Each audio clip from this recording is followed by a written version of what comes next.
आत्मिक स्थिति में स्थित होकर आत्मिक वृत्तियों को, आत्मिक गुणों को, आत्मिक शक्तियों को अंदर तक समाकर जब हम वाचा में, कर्मणा में आते हैं तो बाबा के साथ सीधा कनेक्शन होने के कारण बाबा के गुण, बाबा की शक्तियाँ हमारी कर्मेंद्रियों द्वारा बाह्य जगत में फैलने लगती हैं। और ऐसे समय पर जब हम याद में रहकर कर्म कर रहे होते हैं तो कोई भी पाप कर्म हो नहीं सकता, क्योंकि आत्मा न केवल आत्मिक स्थिति में है अपितु परमात्मा की याद में भी समाई हुई है। तो ये याद की यात्रा जो हर पल हमारी चल रही है, इसका अभ्यास यदि हम चलते फिरते उठते बैठते करते रहें तो पूर्व जन्मों के विकर्मों को विनाश करना और इस जन्म में अच्छे कर्मों का खाता जमा करना सहज हो जाता है। बस ईश्वरीय छत्र छाया में सदा अपने आप को सुरक्षित महसूस करते रहें, स्वयं पर अटेंशन और चेकिंग रखते रहें तो माया कुछ भी नहीं कर सकती। तो ये याद की यात्रा, ये बाबा का अनुभव सभी करते हैं। थोड़ा थोड़ा अनुभव तो बहुत बार सबको होता है, परंतु निरंतर रहे वो प्रैक्टिस है। आज इसी याद की यात्रा को, याद की गहराई को हम और अधिक जानेंगे बाबा के महावाक्यों में। तो भी सुनते हैं बाबा की मीठी मुरली। आज है 7 अक्टूबर 2023। बाबा के महावाक्य हैं, मीठे बच्चे बुद्धि को यहाँ वहाँ भटकाने के बजाय घर में बाप को याद करो, दूर दूर तक बुद्धि को ले जाओ। इसे ही याद की यात्रा कहा जाता है। कर सकते हैं सभी, सब यात्रा कर सकते हैं। प्रश्न है, जो बच्चे सच्ची दिल से बाप को याद करते हैं उनकी निशानी क्या होगी? याद तो सब करते हैं, पर सच्ची दिल से कौन याद करता है?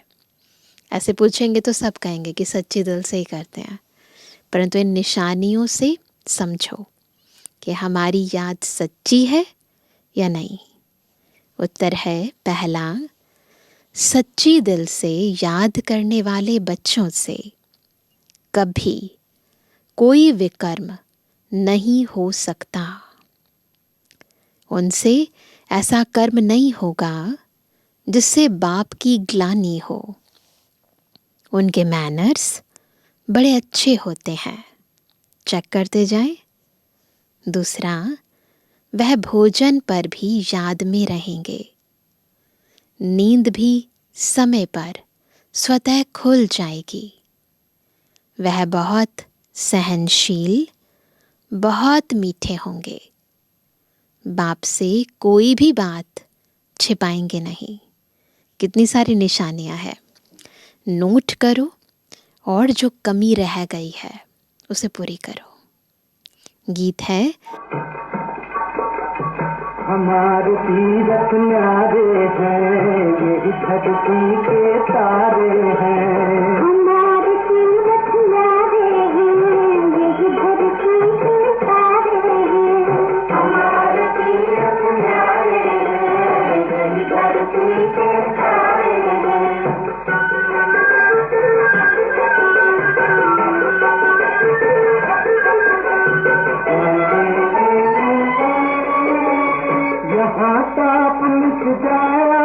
के यहाँ बात बच यहाँ मैल ममता भूल जाता बड़े बड़े अन्याय इनके द्वारे के बारे हमारे तीरथ न्यारे हैं यही धरती के तारे हैं। ओम शांति। बाप बैठ बच्चों को समझाते हैं। कोई निराकार बाप को समझे, कोई साकार बाप को समझे, कोई माता पिता को समझे। यह माता पिता समझाते हैं तो भी माता अलग और पिता अलग हो जाते हैं, क्योंकि ब्रह्मा बाबा के तन में दोनों आत्माएं हैं, पर है तो अलग अलग ना।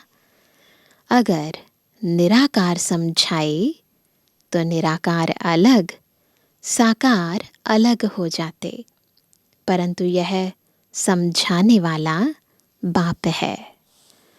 तुम बच्चे ही यह जानते हो कि जिस्मानी तीरथ और रूहानी तीरथ है। वह जिस्मानी तीरथ आधा कल्प के हैं।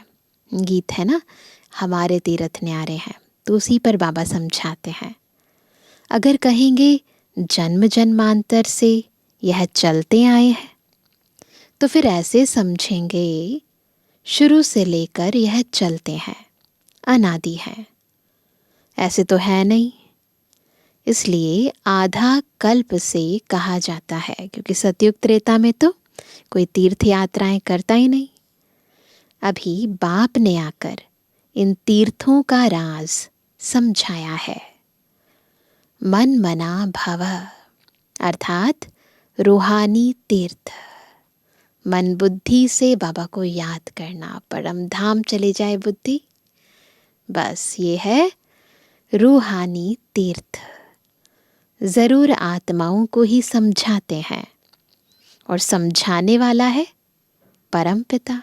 मन मना भव किसको बाबा कहते हैं? आत्मा को कहते हैं ना, वही बाबा को याद करती है, और कोई समझा ना सके। हर एक अपने अपने धर्म स्थापक के तीर्थ पर जाते हैं। यह भी आधा कल्प की रस्म रिवाज है। सब तीर्थ करते हैं, परंतु वह कोई को सदगति दे ना सके। जाने की इच्छा है और लक्ष्य क्या है? गति सदगति प्राप्त करना, परंतु पाते तो नहीं है। खुद ही घड़ी घड़ी तीर्थों पर जाते रहते। अमरनाथ बद्रीनाथ तरफ वर्ष वर्ष तीर्थ करने निकलते, फिर चारों धाम करते हैं। अभी यह रूहानी तीर्थ सिर्फ तुम जानते हो, दिखाई नहीं देते हैं ये तीर्थ। हम जानते हैं और हम ही वहाँ जाते भी हैं। रूहानी सुप्रीम बाप ने समझाया है, मन मना भव और जिस्मानी तीर्थ आदि सब छोड़ो, मुझे याद करो, तो तुम सच्चे सच्चे स्वर्ग में चले जाएंगे, सदगति हो जाएगी। ये विधि है। रूहानी यात्रा से हमें गति सदगति मिलती है। यात्रा माना आना जाना, वह तो अभी ही होता है। आत्मा आना जाना। सतयुग में यात्रा होती नहीं। तुम हमेशा के लिए स्वर्ग आश्रम में जाकर बैठेंगे, वहाँ ऐसा नहीं करेंगे। यहाँ तो सिर्फ नाम रख देते हैं। वास्तव में स्वर्ग आश्रम यहाँ होता नहीं।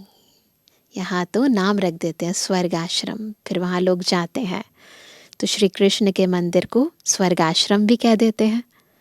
स्वर्ग आश्रम सतयुग को कहा जाता है, नर्क को यह अक्षर दे नहीं सकते। एक्चुअली में स्वर्ग आश्रम वहीं था, यहाँ नहीं हो सकता है। नर्कवासी नर्क में ही रहते हैं, स्वर्गवासी स्वर्ग में रहते हैं। यहाँ तो जिस्मानी आश्रम में जाकर फिर लौट आते हैं। गए और आ गए। यह बेहद का बाप समझाते हैं। वास्तव में सच्चा सच्चा बेहद का गुरु एक ही है। वही गति सदगति में ले जाते हैं। बेहद का बाप भी एक है। भल कहते हैं आगा खां गुरु, परंतु वह कोई गुरु नहीं है, सदगति दाता तो नहीं है ना। अगर सदगति दाता होता तो खुद भी गति सदगति में जाए। उनको गुरु नहीं कहेंगे। यह तो सिर्फ नाम रख दिए हैं। सिख लोग कहते हैं सतगुरु अकाल। वास्तव में सत्य श्री अकाल एक ही परमात्मा है। वही सत्य है, वही श्रेष्ठ है। उन्हें ही काल नहीं खा सकता। जिसको सतगुरु भी कहते हैं वही सदगति करने वाला है। इस्लामी, बौद्धि या ब्रह्मा आदि नहीं कर सकते।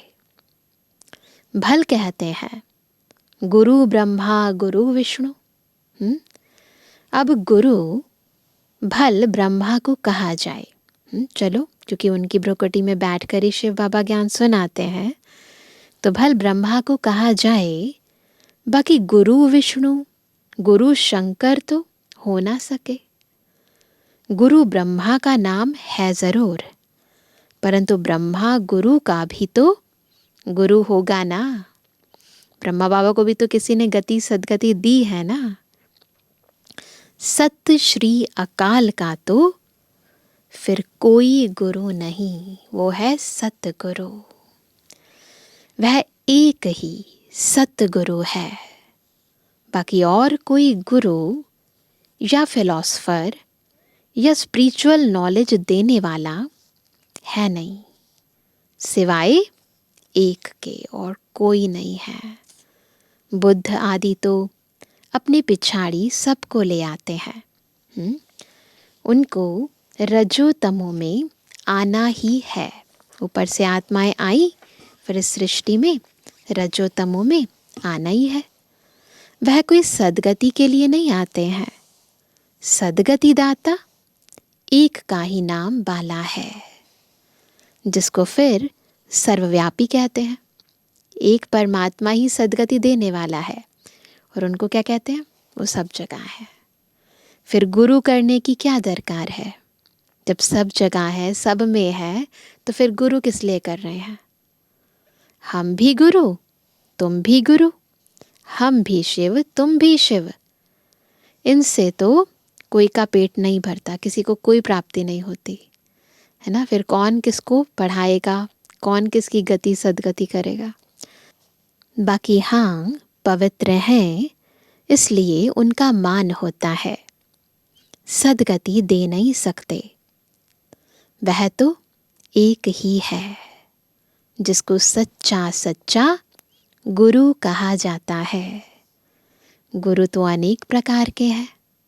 सिखलाने वाले उस्ताद को भी गुरु कहते हैं। कोई कुछ सिखला देता है, कोई हुनर सिखला देता है, तो उसको भी गुरु कह देते हैं। यह भी उस्ताद है। शिव बाबा भी उस्ताद है। माया से युद्ध करना सिखलाते हैं। तुम बच्चों को त्रिकालदर्शीपन की नॉलेज है। युद्ध करना भी सिखलाते हैं और ज्ञान भी देते हैं, जिससे तुम चक्रवर्ती बनते हो। सृष्टि के चक्र को जानने वाले ही चक्रवर्ती राजा बनते हैं। ड्रामा के चक्र को व कल्प वृक्ष के आदि मध्य अंत को जानना बात एक ही है। चक्र की निशानी बहुत शास्त्रों में भी लिखी हुई है। फिलॉसफी की किताब अलग होती है। किताबें तो अनेक प्रकार की होती हैं। यहाँ तुमको कोई किताब की दरकार नहीं। यहाँ किसी किताब की ज़रूरत नहीं है। तुमको तो जो बाप सिखलाते हैं वह समझना है। बाप की प्रॉपर्टी पर तो सब बच्चों का हक होता है, परंतु स्वर्ग में सबको एक जैसी प्रॉपर्टी तो नहीं होगी। राजाई है उनकी जो बाप का बना। बाबा कहा थोड़ा भी ज्ञान सुना तो वह हकदार हो जाते। ज्ञान कभी व्यर्थ नहीं जाता, है ना, परंतु नंबरवार जितना और उतने का हिसाब है। कहाँ विश्व के महाराजा, कहाँ प्रजा दास दासियां। यह सारी राजधानी स्थापन हो रही है। बाप का बनने से स्वर्ग का वर्षा तो जरूर मिलता है। वर्षा मिलता है किससे? बाप से। यह नई बातें होने कारण मनुष्य समझते नहीं। बाप समझाते हैं सतयुग में विकार है नहीं। माया ही नहीं तो विकार कहाँ से आए? माया का राज्य शुरू होता है द्वापर से। यह है रावण की 5 जंजीरें। पता है ना सबको 5 जंजीरें। वहाँ यह होती नहीं। जास्ती डिस्कस नहीं करना है। वह है ही संपूर्ण निर्विकारी दुनिया।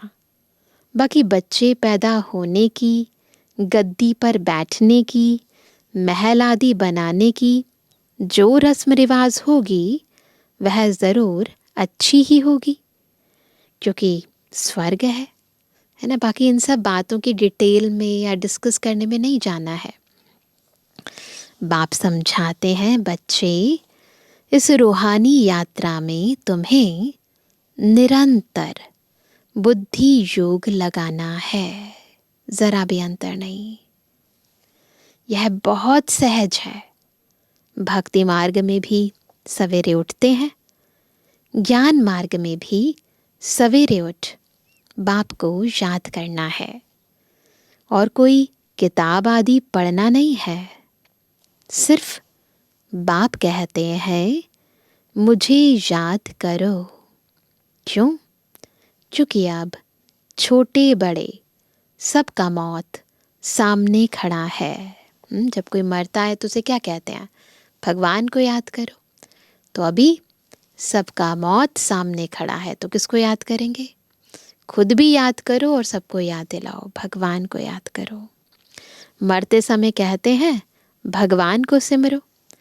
अंतकाल अगर भगवान को नहीं सिमरेंगे तो स्वर्ग में जा नहीं सकेंगे। तो बाप भी कहते हैं मन मना भव। एंड का टाइम है तो सभी मन बुद्धि से बाबा को याद करो। इस देह को भी याद नहीं करना है। हम आत्मा क्या है? एक्टर हैं। अभ्यास करना है। मैं आत्मा एक्टर हूँ, शिव बाबा की संतान है। लगातार याद में रहना है।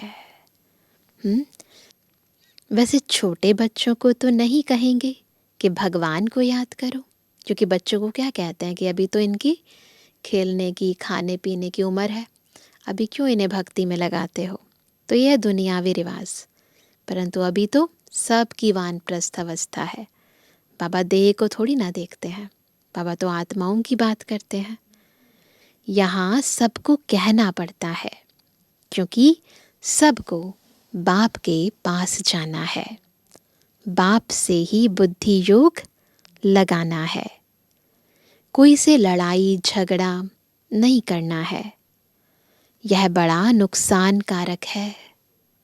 कोई कुछ कहे, सुना अनसुना कर देना है। बाबा राय दे रहे हैं आज की दुनिया के अनुसार बाबा की श्रीमत है, कोई कुछ कहे तो सुना अनसुना कर देना है। सामना नहीं करना चाहिए जो लड़ाई हो जाए। हर बात में सहनशील भी होना चाहिए। और फिर समझना है बाप बाप भी है, धर्मराज भी है। ये भी समझना है कि धर्मराज है, कुछ भी गलत हुआ तो फिर सजाएं मिलेंगी। कुछ भी बात है तो तुम बाप को रिपोर्ट करो। खुद सामना नहीं करना है, सहना है, सुना अनसुना करना है। कोई बात है तो बाबा को बताओ।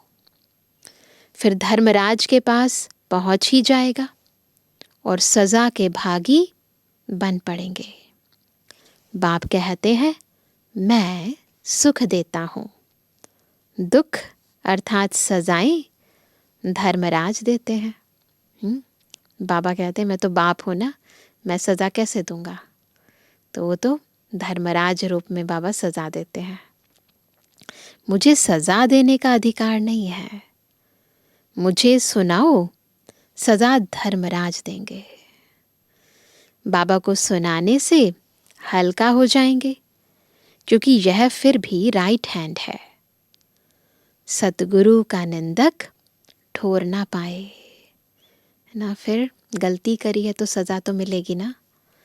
जजमेंट तो धर्मराज ही देंगे कि किसका दोष है, उनसे कुछ छिप नहीं सकता। कहेंगे ड्रामा अनुसार भूल की, कल्प पहले भी की होगी, परंतु इसका मतलब यह नहीं कि भूल करते ही रहना है। फिर अभूल कैसे बनेंगे? भूल हो जाए तो क्षमा मांगनी होती है। बंगाल में किसका पैर आदि लग जाता है तो झट क्षमा मांगते हैं। किसी को पैर लग जाता है तो सॉरी कहते हैं, माफ़ी मांगते हैं। यहाँ तो एक दो को गाली देने लग पड़ते हैं। मैनर्स बहुत अच्छे होने चाहिए। बाप सिखलाते तो बहुत हैं, परंतु समझते नहीं तो समझा जाता है इनका रजिस्टर खराब है। निंदा कराते रहते हैं तो पद भ्रष्ट हो जाएंगे।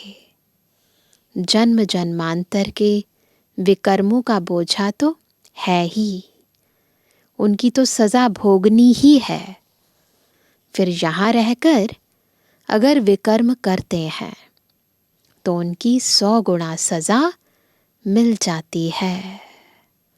सजा तो खानी ही है ना। जैसे बाबा काशी कलवट का समझाते हैं। पहले काशी कलवट खाते थे, वह है भक्ति मार्ग का। अभी तो नहीं है, तो पहले काशी में कलवट खाकर जाते थे और फिर शिवलिंग पर बलि चढ़ जाते थे। अभी फिर ब्रिटिश सरकार ने बैन कर दिया, उसके बाद कोई नहीं करता। तो बाबा कहते हैं वह है भक्ति मार्ग का, यह ज्ञान मार्ग की बात है। एक तो पहले वाले विकर्म है, दूसरा फिर इस समय जो करते हैं उनका दंड 100 गुना हो जाता है। क्योंकि बाबा ने सब समझाया, सही और गलत का पता चल गया, फिर गलती करते हैं तो 100 गुना दंड है। बहुत कड़ी सज़ा खानी पड़ेगी। बाप तो हर एक बात समझाते हैं। कोई पाप ना करो, नष्टो मोहा बनो। कितनी मेहनत है। इस मम्मा बाबा को याद नहीं करना है, इनको याद करने से जमा नहीं होगा। किसी भी देहधारी को याद करने से जमा नहीं होगा। इनमें शिव बाबा आते हैं तो याद शिव बाबा को करना है। ऐसे नहीं कि इनमें शिव बाबा है इसलिए इनकी याद रहे, नहीं, शिव बाबा को वहाँ याद करना है। शिव बाबा और स्वीट होम को याद करना है। जिन्न मुआफिक बुद्धि में याद रखना है। कैसे जिन्न की तरह, 1 सेकंड में यहाँ, अगले सेकंड वहाँ। शिव बाबा वहाँ रहते हैं, शिव बाबा यहाँ आकर सुनाते हैं, परंतु हमको याद वहाँ करना है। यहाँ वहाँ, आना जाना, परंतु हमको याद वहाँ करना है, यहाँ नहीं। बुद्धि दूर जानी चाहिए, यहाँ नहीं। यह शिव बाबा तो चला जाएगा। शिव बाबा इस एक में ही आते हैं। शिव बाबा एक ब्रह्मा बाबा में ही आते हैं और किसी में नहीं आते, ये याद रखना। मम्मा में उनको देख ना सकें। तुम जानते हो यह बाबा का रथ है, ब्रह्मा बाबा शिव बाबा का रथ है, परंतु इनके चेहरे को नहीं देखना है। बुद्धि वहाँ लटकी रहे। बाबा हमें पूरा देहभान से ऊपर आत्मिक स्थिति और ऊपर परम धाम में बुद्धि योग टिकाना चाहते हैं।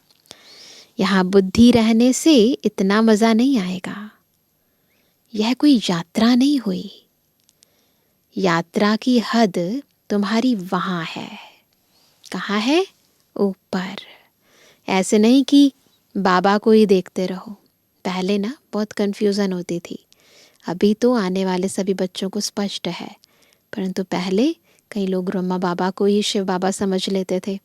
तो इसलिए बाबा बहुत क्लियर करके समझाते हैं कि याद किसको करना है और कहाँ करना है। किसी भी देहधारी को याद नहीं करना, ना मम्मा को ना ब्रह्मा बाबा को, एक शिव बाबा को याद करना है। ऐसे नहीं कि बाबा को ही देखते रहो क्योंकि इनमें शिव है, फिर ऊपर जाने की आदत छूट जाती है। बाप कहते हैं मुझे वहाँ याद करो। बुद्धि योग कहाँ लगाओ? वहाँ लगाओ। कई बुद्धू समझते हैं कि बाबा को ही बैठ देखें। तो बाबा उनको क्या कह रहे हैं? बुद्धू। अरे बुद्धि को स्वीट होम में लगाना है। शिव बाबा तो सदैव रथ पर रह ना सके। यहाँ आकर सिर्फ सर्विस करेंगे, सेवा की और फिर वापस गए।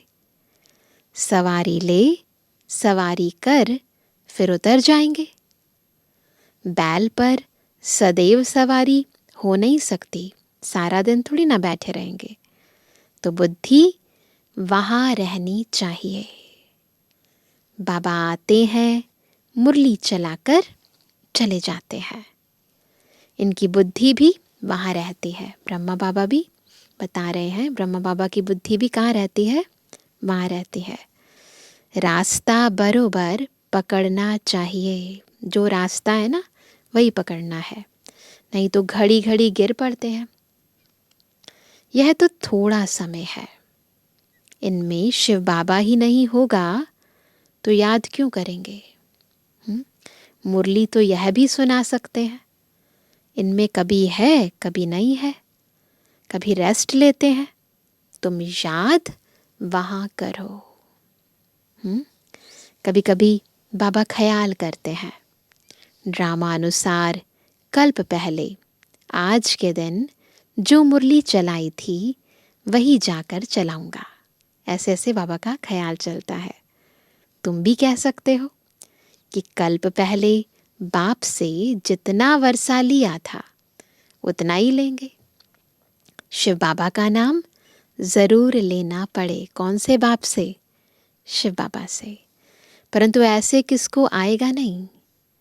बाप ज़रूर याद आएगा। बाप का ही परिचय देना है।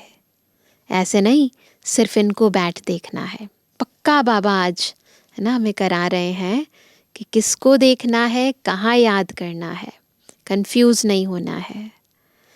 बाबा ने समझाया है, शिव बाबा को याद करो, नहीं तो पाप हो जाएगा। बॉडी कॉन्शियसनेस में रहेंगे, बॉडी को देखेंगे, पाप हो जाएगा। निरंतर बाप को याद करना है, नहीं तो विकर्म विनाश नहीं होंगे। बड़ी मंजिल है, मासी का घर थोड़ी है, इतना इजी नहीं है। ऐसे नहीं भोजन पर पहले याद किया फिर खलास। शुरू में बाबा को याद किया, शुरू किया, फिर ख़त्म। ऐसे ही भोजन खाने लग पड़े? नहीं, सारा समय याद करना पड़े। अटेंशन देना, सारा समय याद करना है। ऐसे नहीं भोजन पर पहले याद किया फिर खलास। शुरू में याद किया, बाबा को याद करके भोजन स्वीकार किया, फिर बाकी बातें करते रह गए। ऐसे ही भोजन खाने लग पड़े? नहीं, सारा समय याद करना पड़े। मेहनत है, ऐसे थोड़े ही ऊंच पद मिल सकता है। तब तो देखो करोड़ों में 8 रत्न पास होते हैं। मंजिल बड़ी भारी है तो उस अनुसार पुरुषार्थ करना है। विश्व का मालिक बनना है, यह तो किसकी बुद्धि में नहीं होगा। इनकी बुद्धि में भी नहीं था, ब्रह्मा बाबा की बुद्धि में भी थोड़ी ना था कि मैं विश्व का मालिक बनूंगा। अब ख्याल किया जाता है 84 जन्म किसको मिलते हैं। जरूर जो पहले आते हैं वह हैं लक्ष्मी नारायण। यह है सब विचार सागर मंथन करने की बातें। बाप समझाते हैं हथ कारडे दिल यारडे। हाथों से काम करो और दिल बाबा से लगाए रखो। भल धंधे आदि में रहो परंतु निरंतर बाप को याद करते रहो। खाना खाओ बाबा को याद करो, धंधा करो बाबा को याद करो। यह है यात्रा। तीर्थों पर जाकर फिर लौटना नहीं है। तीर्थ बहुत मनुष्य करते हैं। अब तो वहाँ पर भी गंद हो गया है। अब तो वहाँ पर भी सही नहीं रहा सब कुछ। नहीं तो तीर्थ स्थान पर कभी वैश्यालय नहीं होते। अभी कितना भ्रष्टाचार है। कलयुग है तो अति के समय तो ऐसे ही होता है। एक धनी तो कोई है नहीं, झट गाली देने लग पड़ते। किसी को कुछ कहो तो झट गाली देने लग पड़ते। आज चीफ मिनिस्टर है, कल उनको भी उतार देते। माया के मुरीद बन जाते हैं। पैसे इकट्ठे करेंगे, मकान बनाएंगे, धन के पिछाड़ी चोरी करने लग पड़ते हैं। तुम अब स्वर्ग में जाने की तैयारी कर रहे हो। हमारा बहुत ऊंचा टारगेट है, वही याद आना चाहिए। धारणा भी होनी चाहिए। मुरली लिखकर फिर रिवाइज करनी चाहिए। कहीं ऐसे करते हैं ना, लिख लेते हैं डायरी बंद, फिर दोबारा नहीं पढ़ते, फिर अगले दिन डायरी खुलती है ना। तो केवल लिखना नहीं है, लिखकर फिर रिवाइज भी करना है। फुर्सत तो बहुत रहती है, रात को तो बहुत फुर्सत है। रात को जागो, यानी अमृत वेले जागो तो आदत पड़ जाएगी।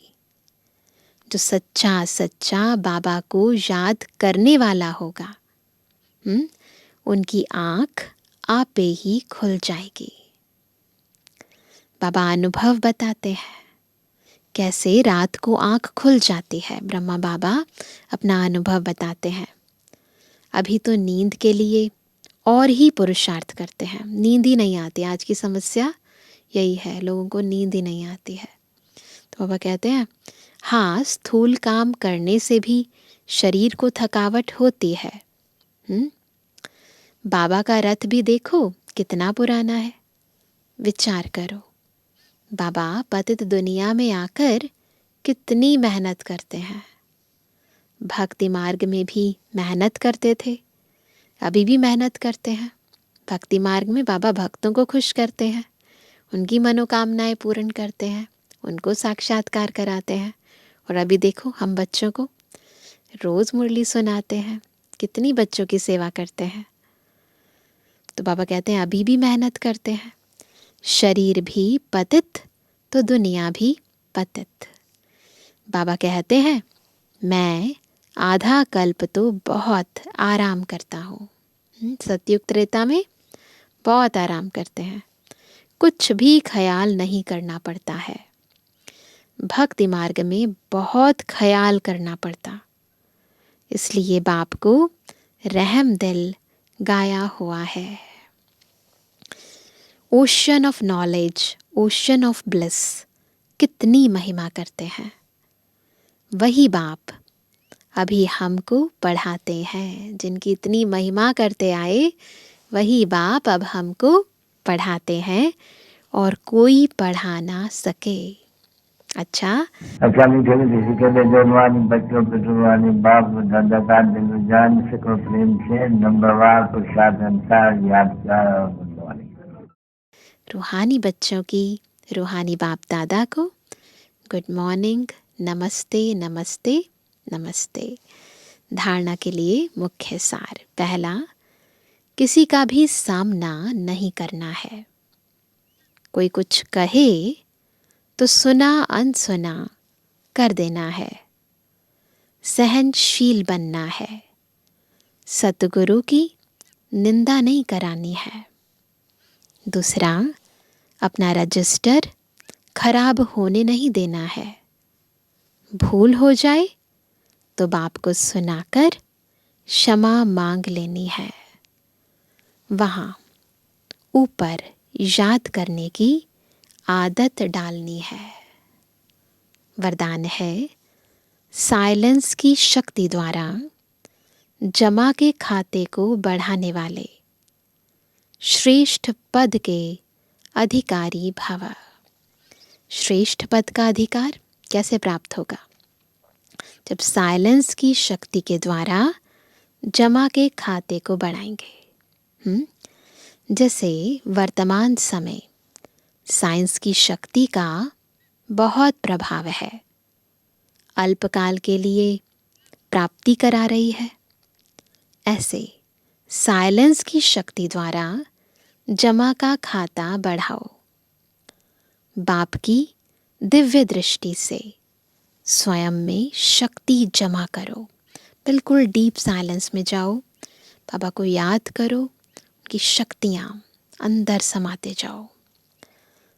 तब जमा किया हुआ समय पर दूसरों को दे सकेंगे। जो दृष्टि के महत्व को जानकर साइलेंस की शक्ति जमा कर लेते हैं, वही श्रेष्ठ पद के अधिकारी बनते हैं। उनके चेहरे से खुशी की रूहानी झलक दिखाई देती है। ये निशानी है।